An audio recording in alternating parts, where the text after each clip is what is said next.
У 2019 році Крим живе одразу в двох реальностях. В одній діти йдуть до школи, люди їдуть на роботу, хтось стоїть у черзі в поліклініці, хтось планує поїздку через адмінмежу, рахуючи години дороги.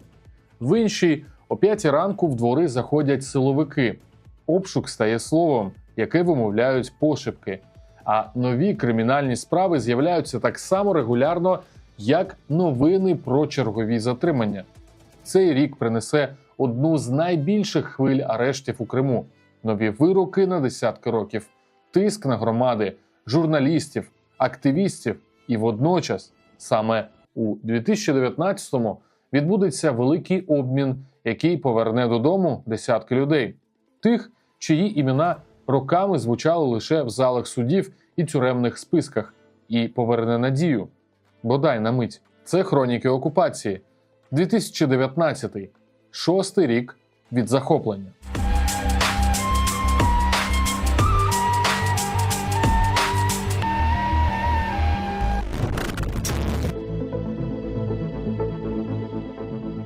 У 2019 році дедалі очевидніше Крим для Росії – це не просто окупована територія, а військовий плацдарм. Півострів швидко перетворюють на базу, з якої можна контролювати Чорне море, Азовський регіон і тиснути на материкову Україну.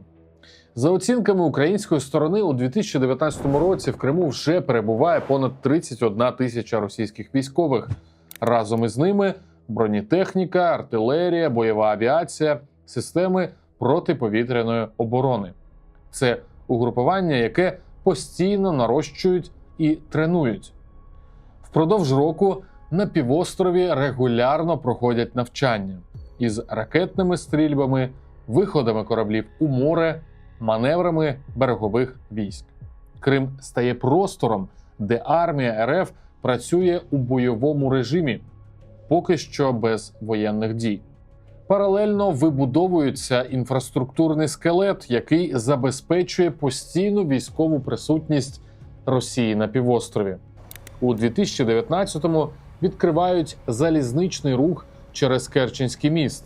У грудні перший пасажирський потяг із Росії прибуває до Сімферополя.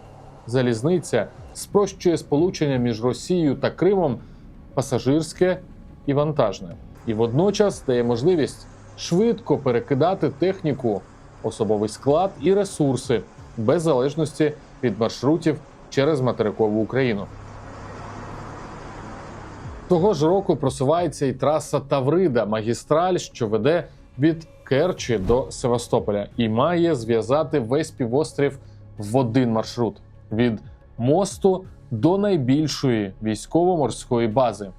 Крим дедалі більше перетворюють на тилову базу з дорогами, мостом, залізницею, армійськими корпусами, ППО і постійними навчаннями.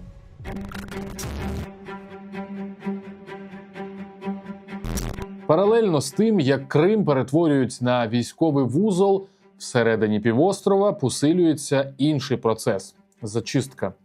2019 рік стає одним із наймасштабніших за кількістю обшуків і арештів, насамперед у кримсько-татарських громадах. Сценарій повторюється знову і знову. Світанок, озброєні силовики заходять у двори. Людей будять ударами у двері.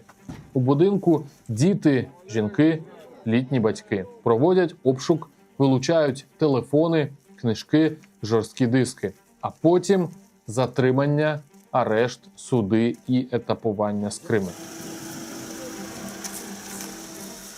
27 березня 2019 року відбувається одна з найбільших хвиль арештів за весь час окупації. У різних районах Криму – Сімферополі, Білогорську, Бахчисараї – ФСБ затримує одразу 23 людини. Цю справу правозахисники називають справою другої сімферопольської групи Хізбут-Тахрір. Пізніше кількість затриманих зросла до 25. Фігурантів було так багато, що окупанти мусили розділити фігурантів на підгрупи і судити частинами. Серед затриманих громадянські журналісти і активісти Ремзі Бекіров, Осман Арифмеметов, Руслан Сулейманов. Люди, які роками фіксують обшуки, суди і арешти на півострові. У таких справах майже завжди однакова конструкція.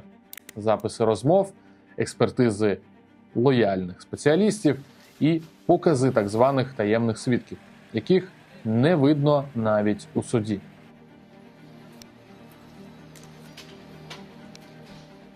Процеси відбуваються не в Криму. Затриманих етапують до Ростова-на-Дону, де Південний окружний військовий суд ухвалює вироки на десятки років. У листопаді 2019-го суди там ухвалюють одні з найжорсткіших вироків Ялтинській групі у справі Хізбут-Тахрір. Мусліму Алієву 19 років колонії, Енверу Бекірову 18 років, а Вадим Сірук та правозахисник Емір Усейн Куку отримують по 12 років. Ще двох фігурантів цієї справи – Ріфата Алієва та Арсена Джипарова – засуджують до 8 та 7 років. Кожна така справа змінює життя родин, які залишаються в Криму, чекати, збирати передачі, шукати адвокатів і триматися за зв'язок. У 2019 році особливо помітним стає те, як публічність і щоденна боротьба дедалі частіше переходять до жінок.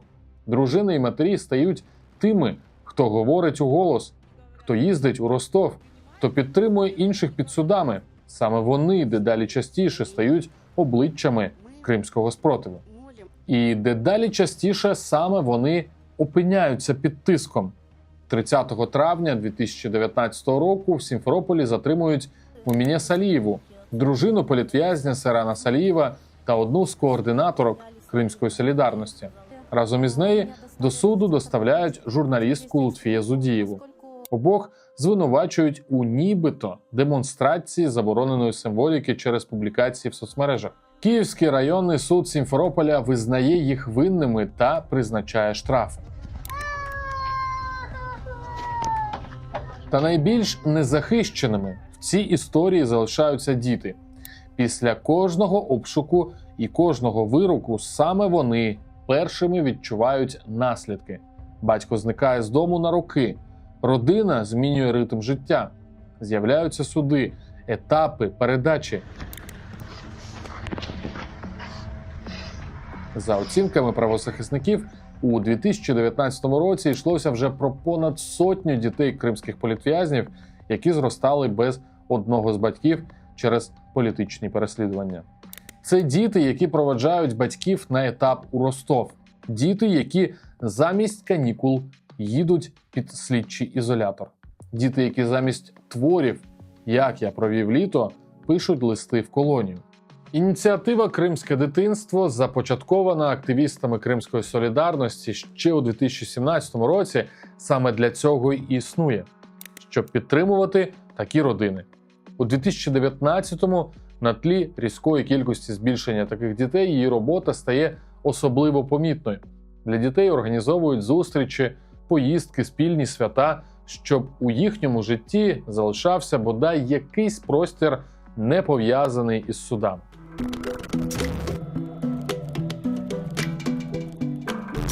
Але 2019 рік запам'ятається не лише хвилею репресій. Він перенесе й момент, коли цей конвеєр раптом дасть збій. Хоча б на кілька днів. 7 вересня 2019 року Україна та Росія проводять масштабний обмін утримуваними – 35 на 35.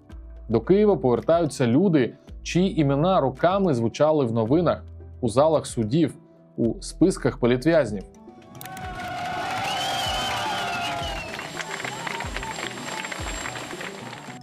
Серед них український режисер Олег Сенцов, засуджений у Росії до 20 років колонії. Повертаються активісти Олександр Кольченко та Володимир Балух, кримський татарин Едем Бекіров, журналіст Роман Сущенко. Додому повертаються і 24 українські моряки, захоплені Росією під час атаки в Керченській протоці у листопаді 2018 року. Їх зустрічають в аеропорту Бориспіль із квітами, сльозами, обіймами і вірою в в повернення усіх українських бранців. Цей день стає моментом, коли десятки родин нарешті можуть побачити своїх близьких. Цей великий обмін дасть надію, що повернення таки можливе, але наступні 5 років жодного кримчанина в межах обмінів не повернуть. Навпаки. Репресивний конвеєр у Криму не зупиняється, і всі наступні роки система лише збільшуватиме кількість політичних в'язнів.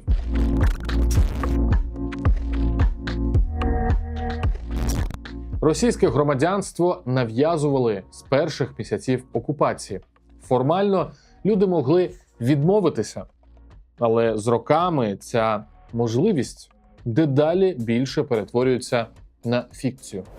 Без паспорта РФ людина в Криму фактично отримує статус чужинця на власній землі. У 2019 році ця умова стає ще жорсткішою. Паспорт визначає, чи можеш ти працювати, наприклад, в школі чи лікарні, чи отримаєш медичний поліс, без якого отримати допомогу або неможливо взагалі, або дуже дорого, чи зможеш оформити пенсію або соціальні виплати, чи матимеш доступ до банківських послуг. Навіть звичайні речі – запис у поліклініку, реєстрація майна, отримання довідки – повсюдно впираються в наявність російського паспорта.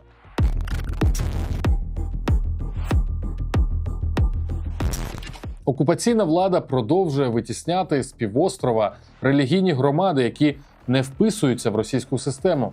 Один із найпомітніших прикладів – Православна Церква України. У 2019 році триває процес фактичного виселення громади ПЦУ з кафедрального собору святих Володимира і Ольги в Сімферополі. Цей храм багато років залишався одним із небагатьох публічних просторів, де зберігалася українська церковна присутність. Це приміщення ПЦУ орендувала з початку 2000-х років. Після окупації договір оренди почали оскаржувати підконтрольні Росії структури. У 2018 році так зване Міністерство майнових і земельних відносин Республіки Крим подає позов про розірвання договору. У 2019 році арбітражний суд Криму ухвалює рішення про його припинення та зобов'язує громаду звільнити приміщення. Після судових рішень громаду фактично позбавляють можливості повноцінно користуватися будівлею. Священники повідомляють про обмеження доступу до храму, проблеми з електропостачанням та тиск через судові процедури.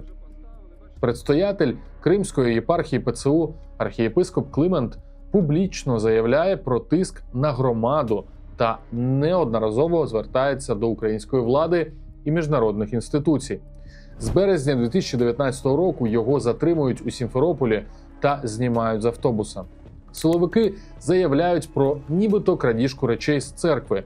Пізніше складають адміністративний протокол за начебто непокору поліції.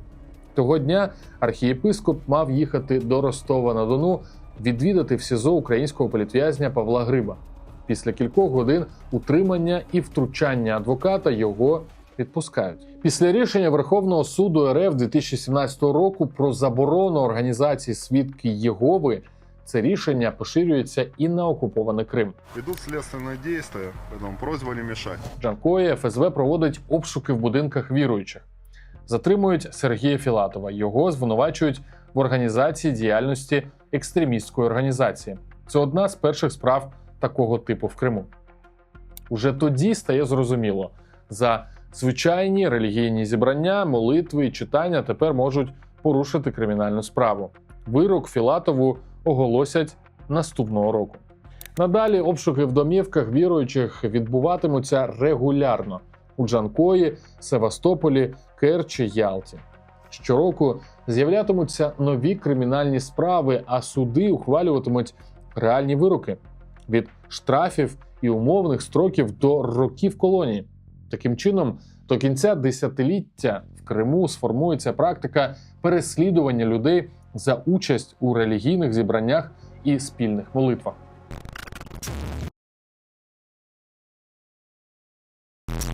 Після перекриття Північно-Кримського каналу півострів живе в умовах хронічного дефіциту води. Але саме у 2019 році ситуація починає переходити у критичну фазу.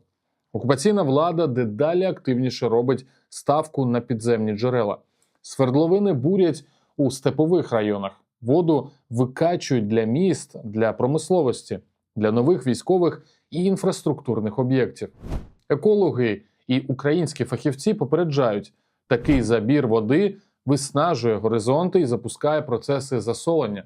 У північних районах Криму вода в колодязях стає гіркішою, а ґрунти менш придатними для сільського господарства. Тож зміни в побуті для людей стають неминучими. Воду частині кримських міст подають за графіками або підвозять цистернами. У селах пересихають джерела, а фермери рахують втрати врожаю.